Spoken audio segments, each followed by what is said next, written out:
Hey guys, this is Blake and Chris from Beer Buds. We're here with our buddy Mike from Wanderlinger. We're here to actually try some of the beers going on, man. We got a little conversation going on, mini tour with this guy. We're gonna see how this kicks off.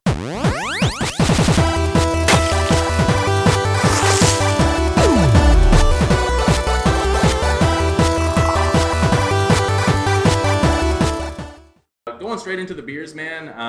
We're going kind of more towards the summer things that we got going on here at Wanderlinger. Tell us about the first beer you got for us, man. This first one is the Wanderlinger Lager. Okay. It's our flagship beer. It is a Munich Helles style German lager. Okay. It's light. It's easy drinking. It's minimally hopped, malt forward, crisp, clear. Crushable. As we like to say. Sweet. So more than one. Yeah, Definitely. you can drink several of these on a nice hot day. It's a good lawnmower beer. It's a go-to beer on nights when we have shows going on. Okay. It's our best-selling beer. Week in and week out, it's the number one. Do you feel like that's more towards like your more southern people that enjoy like the lighter beer or something like that? There's different people that appreciate that beer. You get the non-craft beer drinkers who just want something light and easy drinking. They'll drink it. But you also get a lot of brewers who come in and appreciate it because there's really nothing to hide behind in this beer. Okay. So if you make a mistake, it's going to be right up front because it's so simple. Okay. I'm excited to try it, man. We'll go ahead and knock that one out, man. Here we go. Cheers to you guys. Cheers.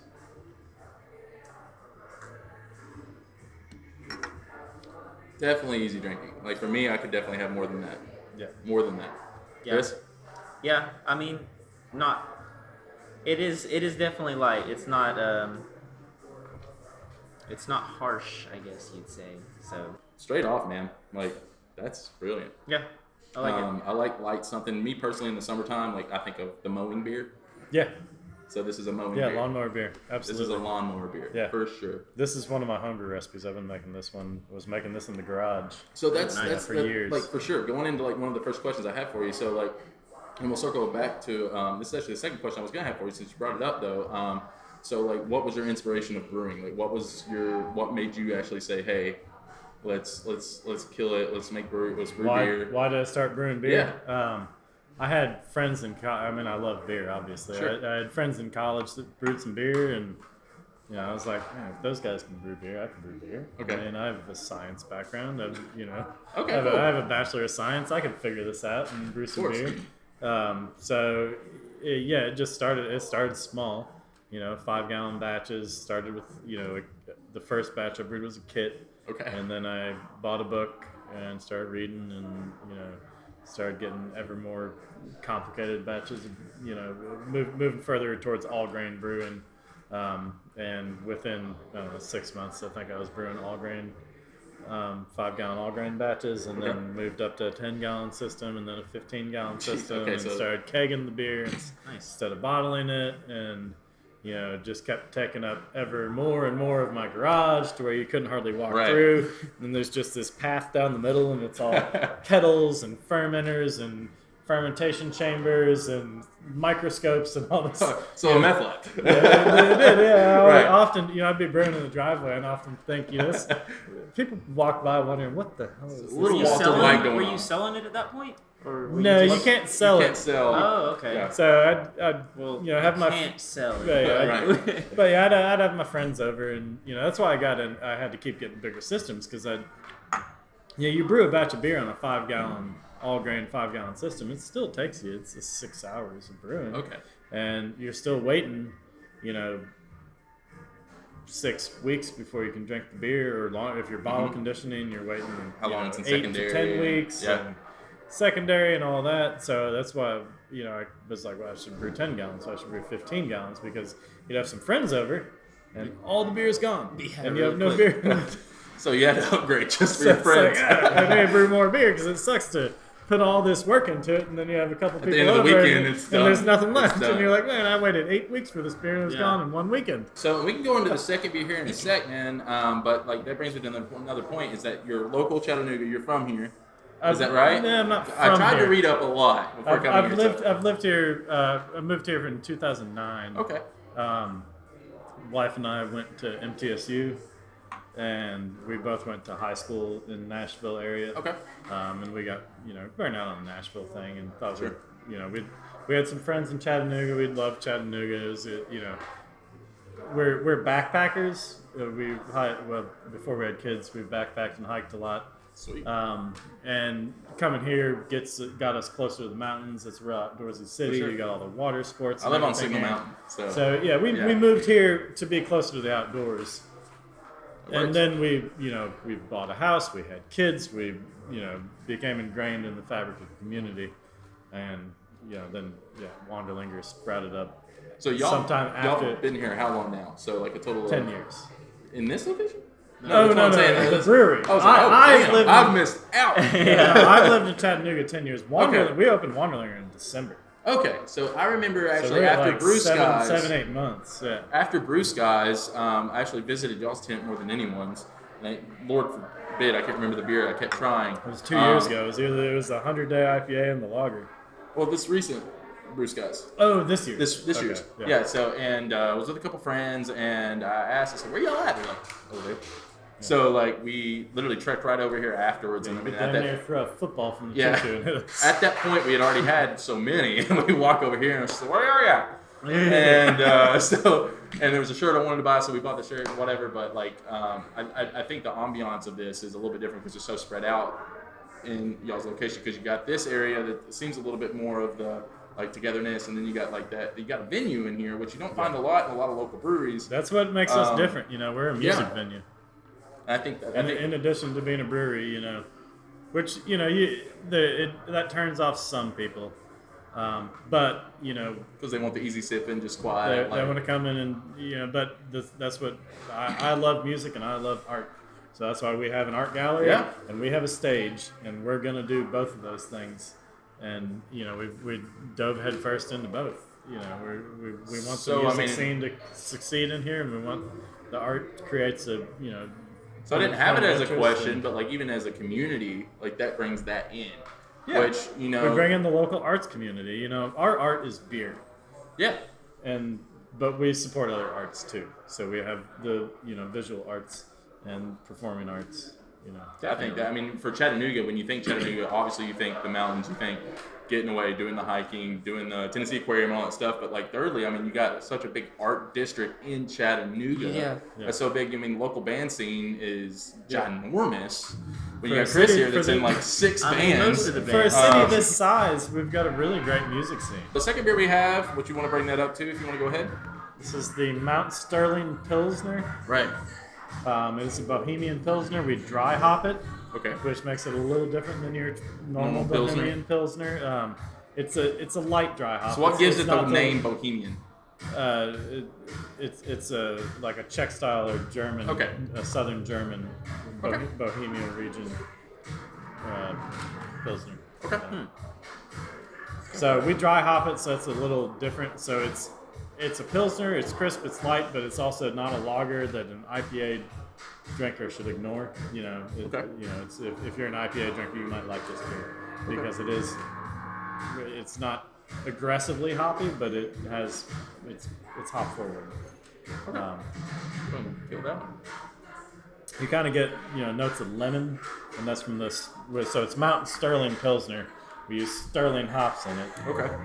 Mount Sterling is a mountain over in Smoky Mountain National Park. Okay. There's a fire tower on top of it. You can hike up there, backpack on top of the mountain, climb up to the top of the fire tower, get a view of the hills around. That's cool. It's a cool little spot. It's near the Cataloochee Valley where they have the elk and everything, the wild elk that they've released.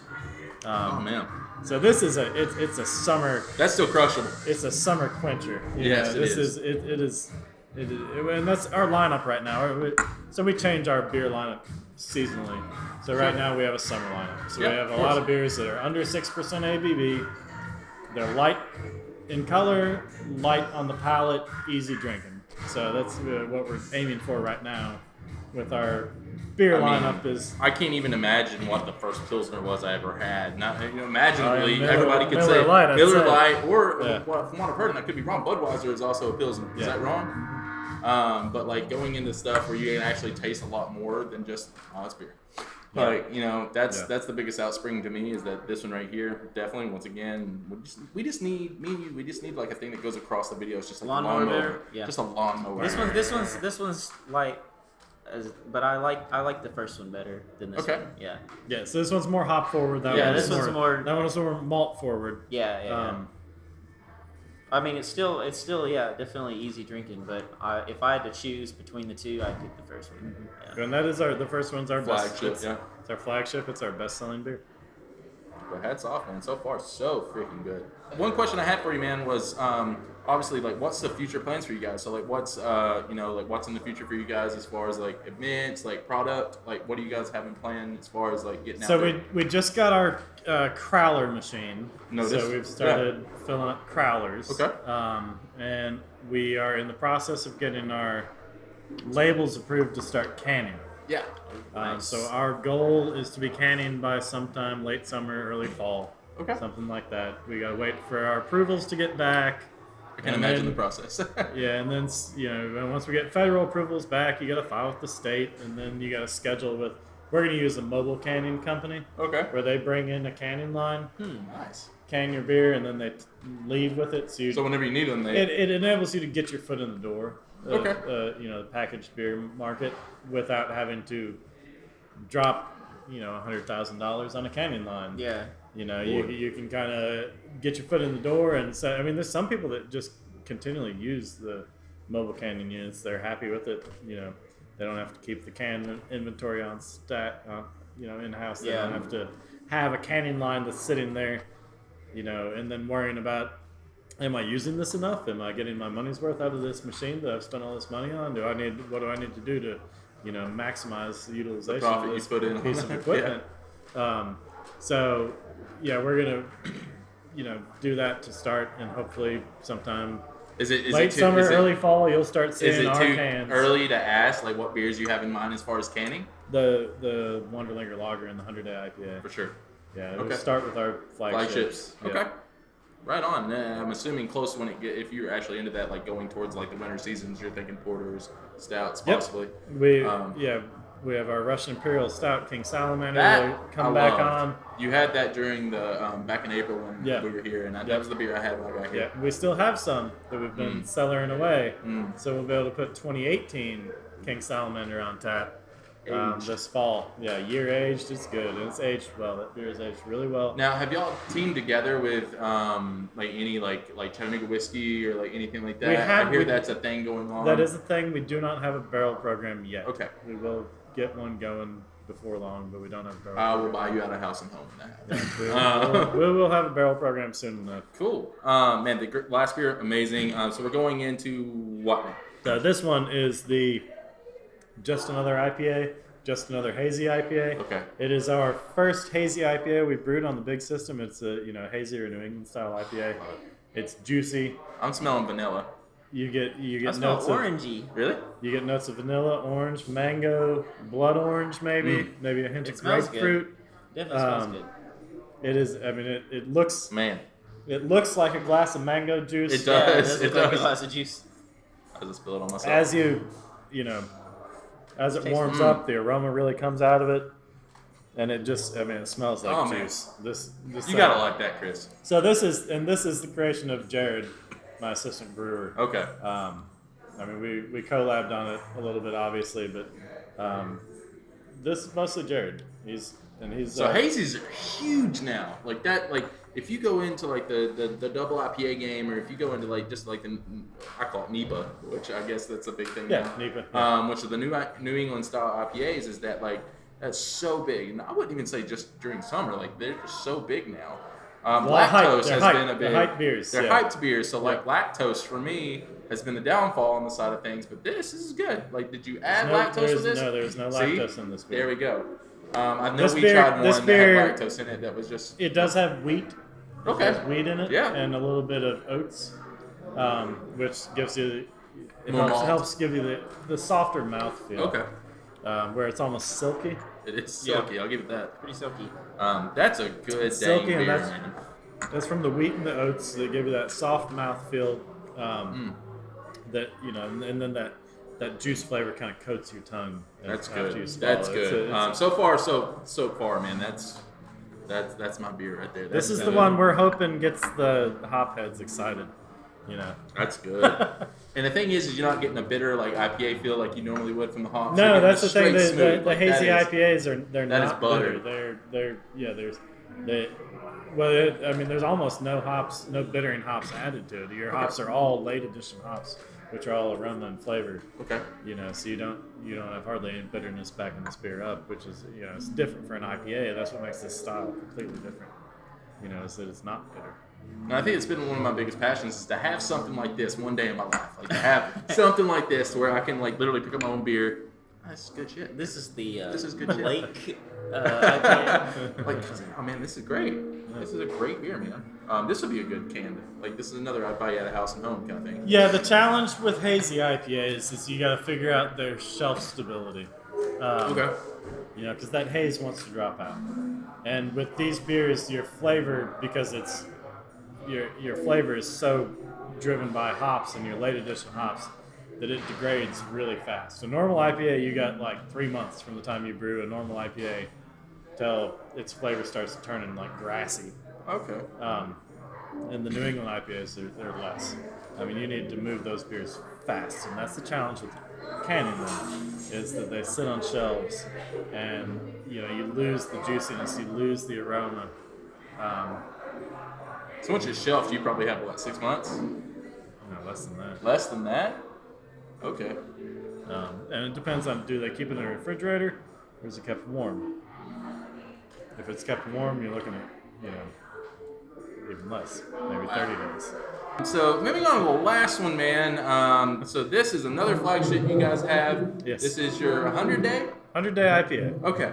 So this is classic, old school, West Coast style IPA. Now, this is our last beer, man. I want to go ahead and cheers this because it's a beautiful color. As far as IPAs go, man, this is great.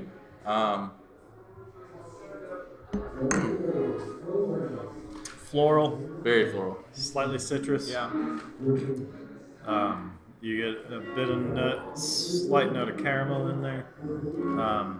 This goes back. We had an episode we were actually mentioning, like, as we were trying beers, until it's mentioned, Yeah, you don't taste you it. don't think about it.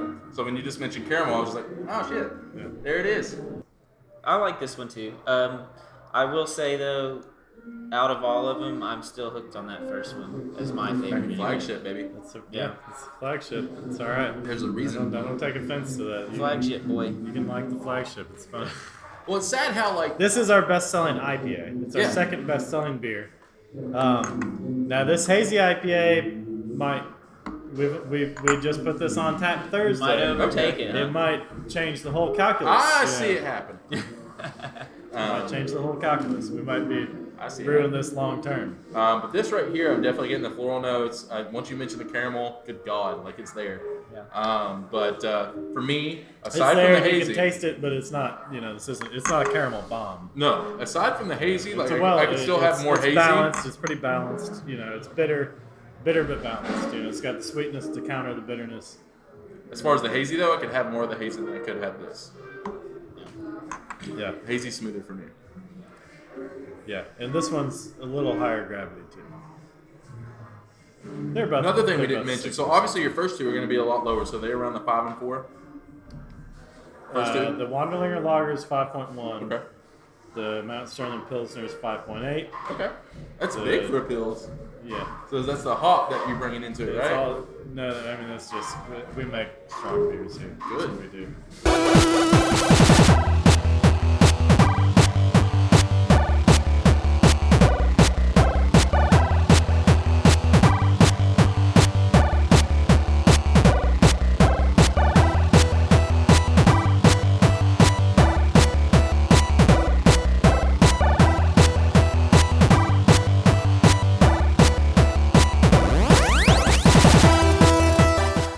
This is obviously like y'all's whole operation, and like getting into that, man.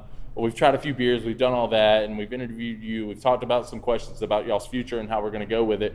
But like, what do y'all got set up here? I mean, obviously you have a few tanks going on, and we can run through those. Obviously your flagships and whatever we've tried and stuff like that. But like, what are some of the beers that are like upcoming? Like, what are some of the things that you got going on right now? So just looking at what we have in the tanks right now, we got 4 out of 5 fermentation vessels filled right now. We just transferred our hazy IPA and kegged it this past week. Heck We're yeah. going to be brewing 2 more batches of beer next week, so we're going to have that tank filled back up. One of these will be transferring over to a bright tank and be filled right back up. Okay.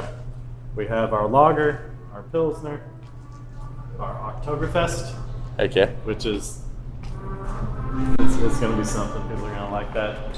And then we have some more of the what do we have? I think it's no, the wheat. More of The wheat. Okay. Yeah, the wheat. So we'll have the Moonshoot wheat, and we're going to be kegging that next week. So that'll be kegged. Both these tanks will be filled right back up next week. So we got the Oktoberfest. So this is upcoming. I'm very much interested in the idea of fall. To release the Oktoberfest in late September. Okay. That's our goal, late September. We're going to do probably a little Oktoberfest party here. Of course. We'll do live music like we always do.